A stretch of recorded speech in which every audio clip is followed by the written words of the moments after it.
Hello everyone, আসসালামু আলাইকুম। কেমন আছেন সবাই? আশা করি সবাই ভালো আছেন। আমরাও আল্লাহর রহমতে ভালো আছি। তো এই যে দেখতে পাচ্ছেন যেই সাসলিকগুলো, এটা হচ্ছে আমার অর্ডার ছিল আমার যে বেকারি অ্যান্ড কিচেনে, অ্যান্ড কিছু নাগেটস অ্যান্ড ডোনাট এগুলো অর্ডার ছিল। তো আলহামদুলিল্লাহ রাতে বসে বসে কিন্তু এগুলো করে ফেলেছি। আর যাদের যাদের হোমমেড খাবারের দরকার আছে তারা কিন্তু আমার যে bakery and kitchen and Jafri ফ্যামিলিতে ইনবক্স করলেই চট্টগ্রামে যারা আছেন তাদের অর্ডারগুলো আমি ইনশাআল্লাহ কনফার্ম করব। অ্যান্ড যে কোনো ধরনের ফ্রোজেন খাবারগুলো আপনারা অর্ডার করতে পারেন আমার এই পেজে। তো যাই হোক, এখন এগুলো সম্পূর্ণ মানে ফ্রোজেন করা শেষ। এখন এগুলোকে প্রসেস করে প্যাকেট করে তারপরে আমাকে ডেলিভারিটা ডান করতে হবে। আর আজকে যেহেতু আমরা মা ছেলে দুইজন ইফতার করব, এখন কি ইফতার করব এগুলোই চিন্তা করছিলাম। তো কিছু ছোলা অ্যান্ড আলু এগুলো একটু সিদ্ধ বসাই দিলাম। আর আমার আসলে এই ক্যারি কুকারটা একটু ডিস্টার্ব করছিল। তো রোজার সময় যদি চুলা ডিস্টার্ব করে তাহলে কিন্তু অনেক বেশি বিরক্ত লাগে। তো যাই হোক, আমার এটা কিন্তু আমি মোটামুটি সিদ্ধ বসিয়ে দিয়েছি। আর কিছু ডাল ভিজে রেখেছি যেগুলো দিয়ে একটু পেঁয়াজু করব। রোজার সময় যখন আপনি ইফতার করতে বসবেন তখন একটু পেঁয়াজু, ছোলা এই জিনিসগুলো না হলে কেমন যেন মনে হয় যে রোজাটাই হচ্ছে না। তারপরে আমি কিছু সুন্দর সুন্দর লাল লাল টমেটো ফ্রোজেন করার জন্য একেবারে সুন্দর করে রেডি করে রেখেছি। এগুলোকে কেটে তারপরে ফ্রোজেন করব।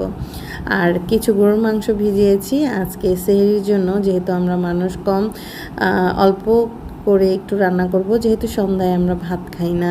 তো সেহরিতেই একবেলার জন্যই। তো আলহামদুলিল্লাহ আমরা মা ছেলে দুজনের কিন্তু দেখেন ইফতার কিন্তু একদম আলহামদুলিল্লাহ রেডি। এখন আমরা দুজন এগুলো করব। আর আফরাজ তো মাশাল্লাহ প্রথমেই খেজুর দিয়ে রোজা করলো। আর আলহামদুলিল্লাহ দেখতে দেখতে কিন্তু আফরাজের 4টা রোজা কমপ্লিট।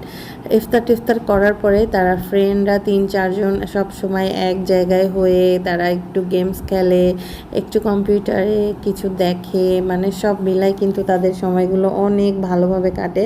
আলহামদুলিল্লাহ আসলে বাচ্চাদের কিন্তু কিছু সময় খেলার জন্য দেওয়া উচিত। তারা খেলবে, দুষ্টুমি করবে, তারপরে হচ্ছে পড়ালেখা করবে, নামাজ পড়বে। তো আলহামদুলিল্লাহ সবাই কিন্তু কম বেশি রোজা রাখে। আর আফরাজেরও চেষ্টা করি যে প্রতিদিন যেন আফরাজ আল্লাহর রহমতে রোজা রাখতে পারে। সবাই আফরাজের জন্য বেশি বেশি করে দোয়া করবেন যেন আফরাজ আলহামদুলিল্লাহ 30টা রোজা হলে 30টাই রাখতে পারে, 29টা হলে 29টাই রাখতে পারে ইনশাল্লাহ। আর এদের মধ্যে কিন্তু আরমান, তারপরে জাফির আর হচ্ছে আজান, এরা 4জন ফ্রেন্ড। অ্যান্ড এরা কিন্তু সব সময় একসঙ্গে খেলাধুলা, তাদের দুষ্টুমি কিন্তু চলতেই থাকে। রোজা রেখেও কিন্তু তারা দুষ্টুমি করতে একদমও ছাড় দেয় না। তারপরে চলে আসি, আমি বাসায় একটু দই তৈরি করেছি। তো দইটা কিন্তু মাশাল্লাহ ফ্লেভার, জমাট সব কিছুই আলহামদুলিল্লাহ এভরিথিং সব কিছুই ওকে। বাট একটা জিনিসে খুব কষ্ট পেলাম, সেটা হচ্ছে দইটা একটু টক পড়ে গেল, মানে আমার চিনিটা দেওয়া একটু কম হয়ে গিয়েছিল। তো চিনি কম দেওয়ার কারণে কিন্তু আমার দইটা একটু টক হয়েছে।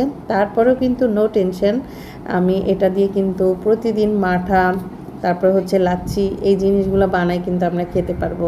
সো টেনশনের কোনো কারণ নাই। তারপরও কিন্তু মাশাল্লাহ অনেক সুন্দর হয়েছে। তো এরকম নতুন নতুন ব্লগ দেখার জন্য জাফরি ফ্যামিলি পেজের সাথেই থাকবেন। সবাই ভালো